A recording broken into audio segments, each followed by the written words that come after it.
It's very privileged to be here. Thank you, Bill, for asking me. Sitting here, there's 3 layers of lives in this room, which I find very interesting.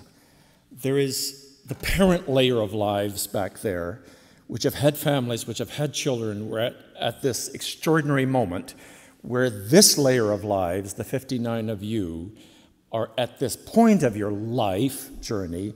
And then there's this layer of lives, those people who are the teachers of life. And then what am I doing here? I don't know. I'm an actor, but there you go. And there's a book back there called Great Speeches by Winston Churchill. And boy, I should not have seen the title of that book before I said this. I want to talk about spacewalks. I told Bill, I want to talk about spacewalks, and Bill stopped short for a little bit. I said, no, it's going to be okay. I am fascinated by those lucky men and women who have actually taken a spacewalk. That's where you leave the space capsule and you float in space for a minute, for 5 minutes, for 2 hours, for 8 hours, and then you return to the capsule, as it were.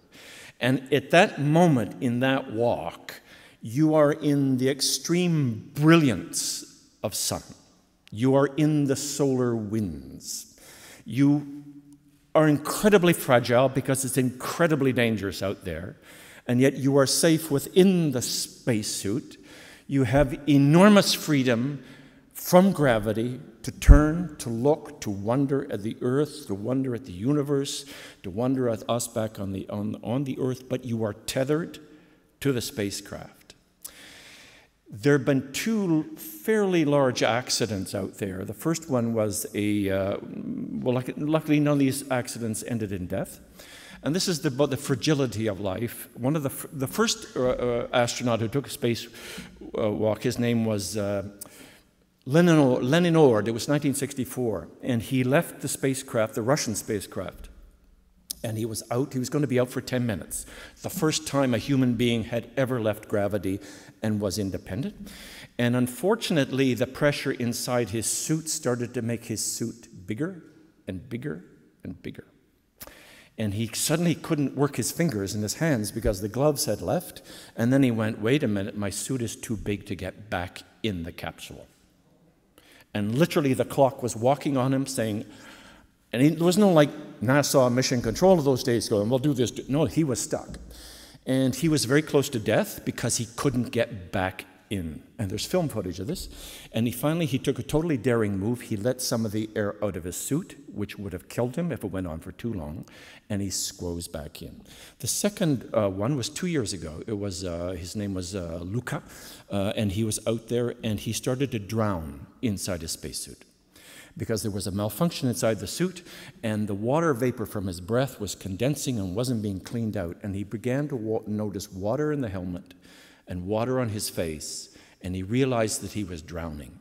Now, in a spacesuit, you can't take your hand and wipe the water away because you can't put your hand inside. And that was the second thing. My metaphor is the spacewalk is our lives. It's short, it's brilliant, it's independent, it's exhilarating, it's dangerous, but it's our lives. That moment when you're free from the craft, you're in between.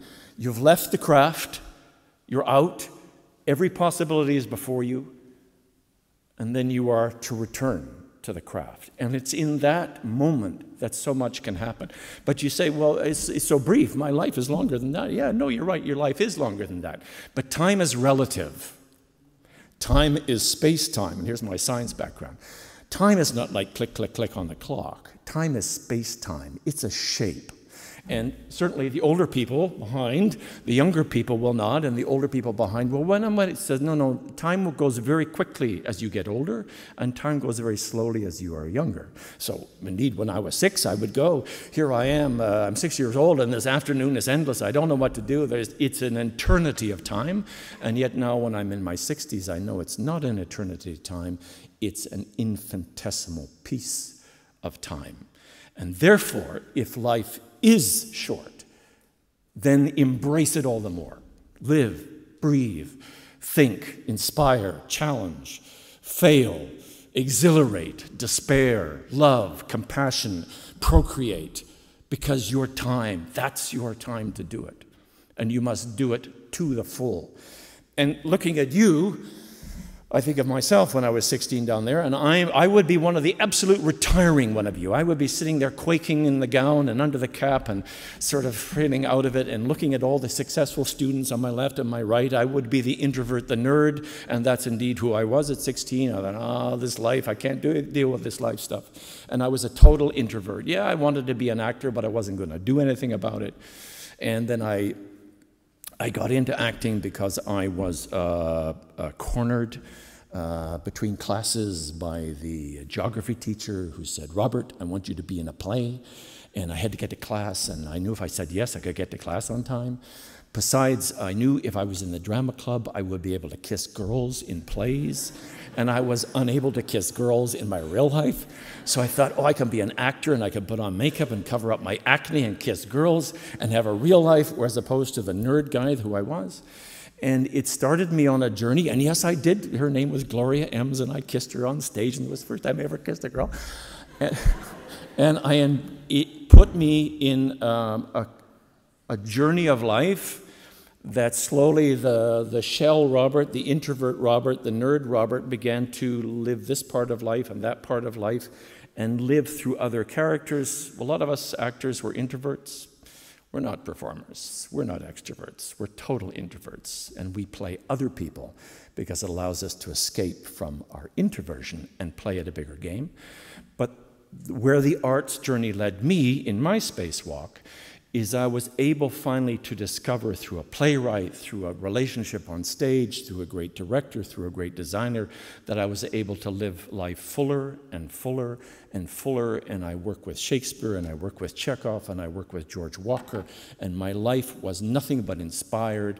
I work with Bach, I work with Glenn Gould, and my life just opened up. I'm still an introvert, but it gave me that. And in the end, the profession of the arts gave me more than anything I ever gave to it. The rewards have been stunning.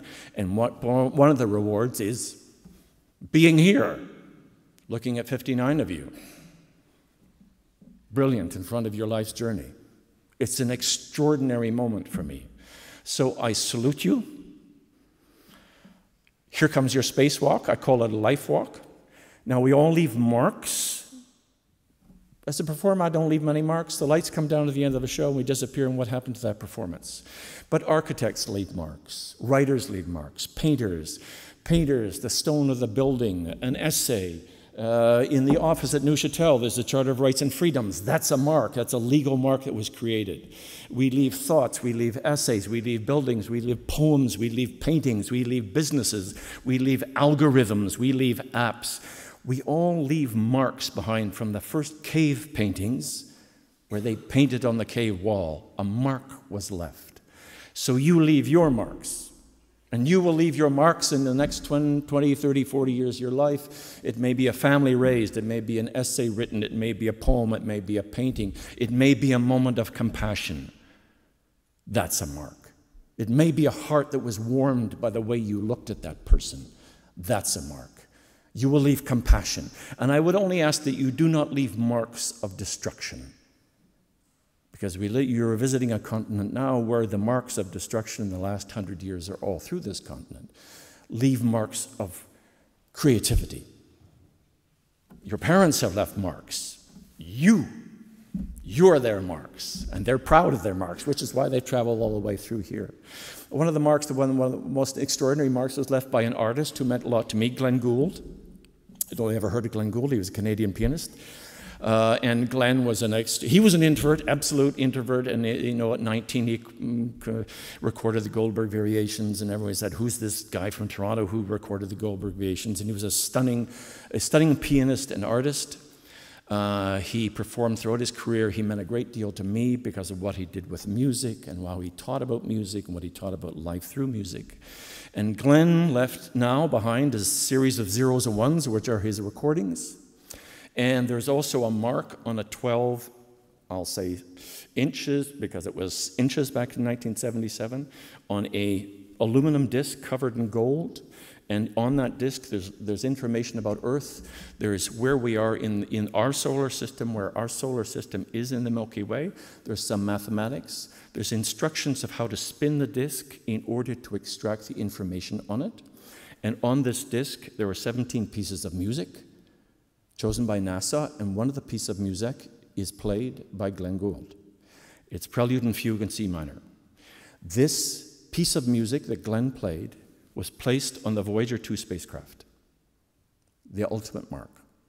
And it's meant to be a piece of information, a mark about who we are on this planet, sent out to the universe for whoever will discover it, about men and women and language and law and art. So Glenn Gould's mark is now leaving the solar system. It has taken since 1977 to reach the edge of what they call the heliosheath. And the heliosheath is the furthermost limit of the solar winds. And the solar winds are these winds given off by our star, our sun. And we have lived in the area of the solar winds since the Earth began 4.3 billion years ago. We have never been outside the place of the solar winds. And the solar winds is at the very edge where they meet the interstellar winds. And for the first time, Glenn Gould's marks, Prelude and Fugue in C, are leaving the area of the solar winds 16 trillion kilometers from here, and are heading out into interstellar space. It is estimated in another 32,000 years, that spacecraft with that information will encounter the first solar system on which there may be sentient beings. Other marks are 250 kilometers from here in the Chauvet Caves. In the Chauvet Caves in France, there are paintings on the wall done 32,000 years ago. They're extraordinary paintings. I have a large a photograph of one of them on my wall. They're the horses, they're animals. They were painted 32,000 years ago. They're extraordinary paintings. The horses, or the preforms to horses, are moving, as it were. They're still, of course, but they move in the imaginations of even us who see these paintings now. The painter, or painters, took their palm, put it in the red, and made their mark on the wall. So now we are in between. The spacecraft with Glenn Gould's marks is 32,000 years from reaching the next solar system where it may be received. We are 32,000 years from those paintings. We're extraordinary artists before Greece, before the Chinese civilization, before Egypt, painted these extraordinary, and we are absolutely in between. The astronaut on the spacewalk is in between leaving the spacecraft and returning to the spacecraft. The space in between is where we live our lives. That's where you live your lives. So embrace it.